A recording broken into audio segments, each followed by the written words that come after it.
वृषपर्वा और निष्कुंभ नामक विश्वदेव के युद्ध का वर्णन। वैशंपायन जी कहते हैं, जन्मेजय, दैत्यराज वृषपर्वा ने अरुण सूर्य के समान कांतिमान तथा अद्भुत दिखाई देने वाले निष्कुंभ नामक विश्वदेव के साथ युद्ध किया। उसकी मुखाकृति क्रोध से व्याप्त थी। वह अपने उत्तम धनुष को बारंबार खींच रहा था। उसने शत्रुओं के धनुषों को देखकर तुरंत अपने सारथी से कहा, सारथी, ये देवता एक साथ होकर समर भूमि में हमारी सेना का संहार करते हैं, अतः तुम मेरे रथ को तुरंत पहले यहीं ले चलो।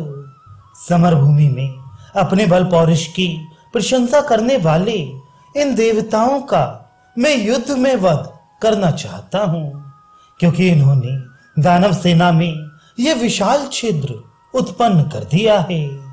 तदनंतर वेगशाली घोड़ों से युक्त रथ के द्वारा वहां उपस्थित हो।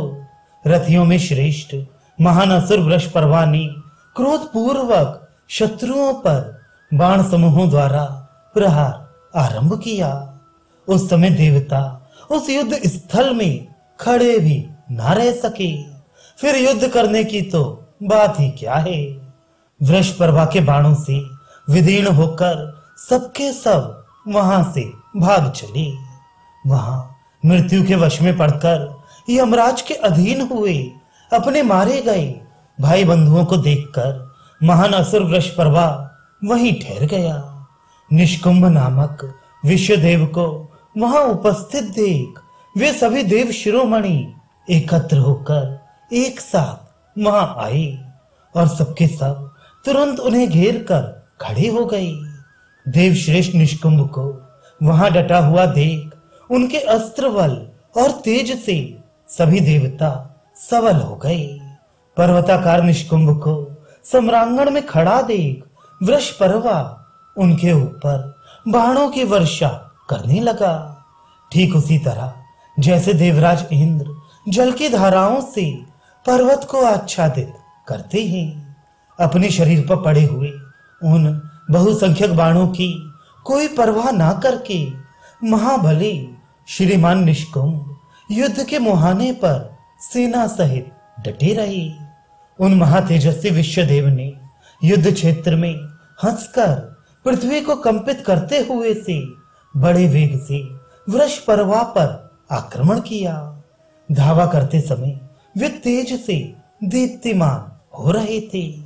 उस समय उनका रूप प्रज्वलित अग्नि के समान दुर्धर्ष हो रहा था। वे महातेजस्वी निष्कुंभ रथ को त्याग कर अत्यंत कुपित हो उठे। उन्होंने एक बहुत ऊंचे और विशाल ताल वृक्ष को उखाड़ लिया। तत्पश्चात निष्कुंभ ने वृषपर्वा पर उस वृक्ष को दे मारा, किंतु उस पराक्रमी दानव ने एक ही हाथ से उस विशाल वृक्ष को पकड़कर बड़े जोर से सिंहनाद किया और उसे घुमाकर उसके द्वारा सवारों सहित हाथियों, रथों सहित रथियों एवं बहुत से देवताओं को मार गिराया। समर भूमि में कुपित हुए प्राणहारी काल के समान वृषपर्वा से पाला पड़ने पर सब देवता भाग खड़े हुए। देवताओं को भय देने वाले उस कुपित दानव को आक्रमण करते देख निष्कुंभ को बड़ा क्रोध हुआ और उन्होंने धनुष लेकर बड़े जोर से सिंहनाद किया। उन महापराक्रमी निष्कुंभ ने तेज धार वाले 30 मर्म भेदी बाणों द्वारा दानवराज वृषपर्वा को घायल कर दिया। तब दैत्यराज वृषपर्वा ने भी भयंकर बाणों और शक्तियों द्वारा निष्कुंभ को घायल कर दिया। घायल होने पर वे रणभूमि में खड़े खड़े बहुत रक्त बहाने लगे।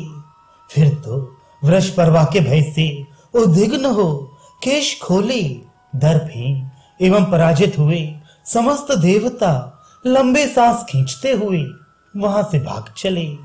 वृषपर्वा से डराए हुए देवता भागते समय एक दूसरे को कुचल डालते थे और भयभीत हो पीछे की ओर मुंह फेर कर बारंबार देखते जाते थे।